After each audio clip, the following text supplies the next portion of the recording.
बिस्मिल्लाहिर्रहमानिर्रहीम। अस्सलामुअलैकुम दोस्तों, मेरा नाम आसिफ खान और आप देख रहे हैं इंडियन मुस्लिम।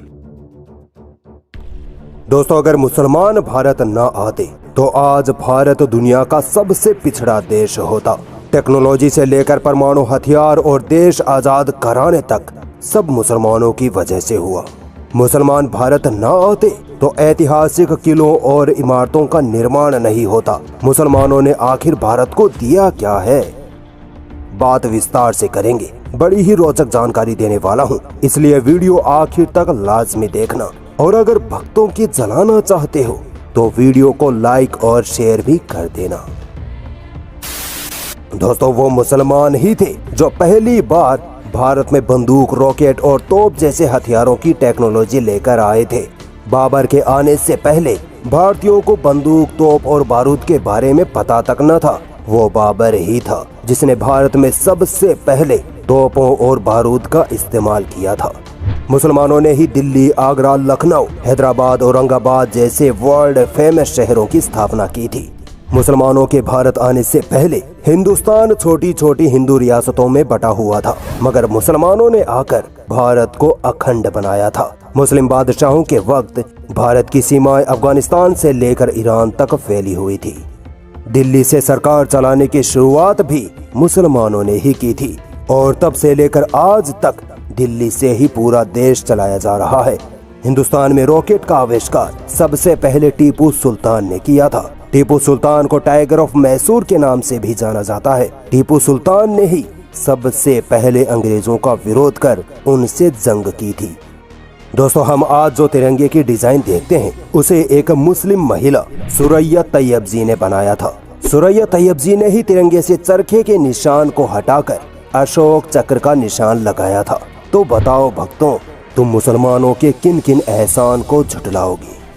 दोस्तों, मुस्लिम बादशाहों ने भारत में 10,000 से ज्यादा गांव और कस्बों का निर्माण करवाया था। भारत में पुल, नहरें, बाग बगीचों की शुरुआत भी मुसलमानों ने ही की थी।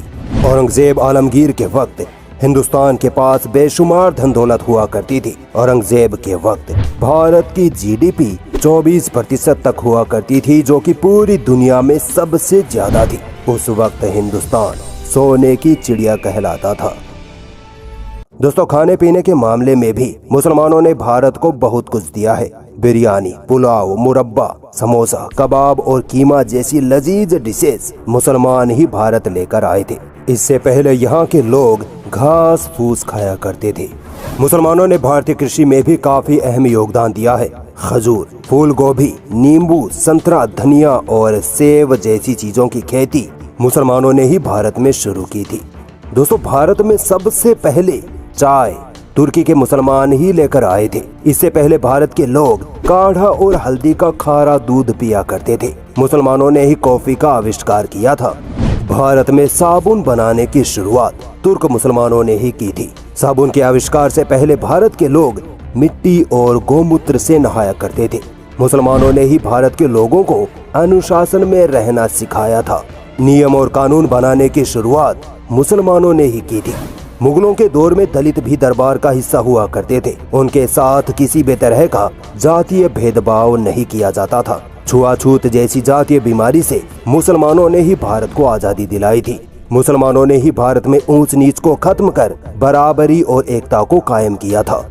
तो भक्तों, बताओ तुम मुसलमानों के किन किन एहसानों को झुटलाओगे। दोस्तों, मुसलमानों ने ही भारत में हजारों इमारतों का निर्माण कराया था। दुनिया के 7 अजूबों में शामिल ताजमहल मुसलमानों की ही देन है। लाल किला, कुतुब मीनार, चार मीनार, आगरे का किला, न जाने कितनी ही अद्भुत इमारतों और किलों का निर्माण मुसलमानों ने कराया है। और आज इन्हीं इमारतों की वजह से पूरी दुनिया से टूरिस्ट भारत आते हैं। मुसलमानों द्वारा बनाई गई इन इमारतों से हमारे देश को हर साल करोड़ों अरबों रुपयों की आमदनी होती है। साल 1920 में मुसलमानों ने जामिया मिलिया इस्लामिया यूनिवर्सिटी की स्थापना की, जिसकी वजह से भारत में शिक्षा के क्षेत्र में एक नई क्रांति का आगाज हुआ। देश की आजादी में मुसलमानों के योगदान के बारे में क्या ही कहा जाए। मोहम्मद अली और शौकत अली जैसे फ्रीडम फाइटर्स ने ही खिलाफत आंदोलन की शुरुआत की थी। फजले हक हैदराबादी ने ही सबसे पहले अंग्रेजों से जंग करने का फतवा जारी किया था।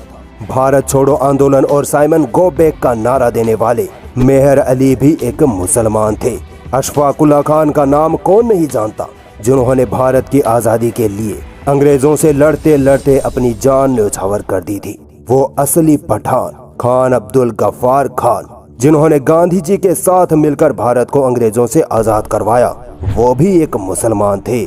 सरफरोशी की तमन्ना अब हमारे दिल में है कविता की रचना बिस्मिल्लाह अजीमाबादी ने की थी। सारे जहां से अच्छा हिंदुस्तान हमारा जैसा गीत लिखने वाले अल्लामा इकबाल भी एक मुसलमान थे। जय हिंद का नारा आबिद सफरानी ने दिया था। भगत सिंह का केस लड़ने वाले वकील आसफ अली भी एक मुसलमान थे। मौलाना अबुल कलाम आजाद, डॉक्टर जाकिर हुसैन, सैयद मोहम्मद सरफुद्दीन कादरी, बख्त खान अब्बास अली जैसे ना जाने कितने ही मुसलमानों ने भारत देश की आज़ादी के लिए लड़ाई लड़ी थी। 1857 की क्रांति मुसलमानों की वजह से ही शुरू हुई, जिसमें लाखों मुसलमानों ने अपने देश के लिए जान दी थी। तो बताओ भक्तों, तुम मुसलमानों के किन किन एहसानों को झुटलाओगे? हिंदुस्तान को परमाणु हथियारों से संपन्न बनाने में सबसे अहम भूमिका निभाने वाले डॉक्टर APJ अब्दुल कलाम भी एक मुसलमान ही थे, जो बाद में देश के राष्ट्रपति भी बने थे। आज हमारा भारत देश स्पेस में जो भी सैटेलाइट भेजता है, उसका सारा system doctor APJ Abdul Kalam Azad का बनाया हुआ है। भारत में सबसे ज्यादा गरीबों की मदद करने वाले, सबसे ज्यादा दान करने वाले अजीम प्रेमजी भी एक मुसलमान ही हैं।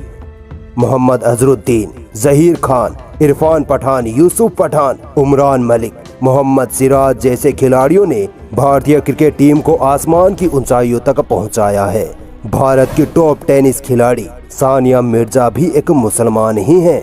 भारत से बाहर दूसरे देशों में नौकरी मजदूरी करने वाले मुसलमान भारत में पैसा भेजकर भारत की अर्थव्यवस्था को बढ़ाने में सहयोग करते हैं। न जाने कितने ही मुसलमानों ने भारतीय फौज में शामिल होकर अपने वतन के लिए अपनी जानें न्यौछावर की हैं। पाकिस्तान के टैंकों को अकेले ही निस्तो नाबूद कर देने वाले शहीद कैप्टन अब्दुल हमीद को कौन नहीं जानता, जिनको उनकी बहादुरी और देशभक्ति के लिए मरणोपरांत परमवीर चक्र से नवाजा गया। ये देश जितना बाकी लोगों का है, उससे कहीं ज्यादा मुसलमानों का है। इस देश की मिट्टी में मुसलमानों का खून शामिल है। मुसलमानों को गद्दार और पाकिस्तान भेजने वालों, अगर मुसलमान भारत न आते तो तुम आज भी गोबर और पेशाब पी रहे होते। जिनको रिफाइन करके लेना लो, मुझे कोई दिक्कत नहीं, ऐसे लेके कितनी अच्छी चीज है। अगर एक भारतीय मुसलमान होने पर गर्व महसूस करते हो तो इस वीडियो को पूरे भारत में फैला दो, दबाकर शेयर करो और भक्तों की जलाकर राख कर दो।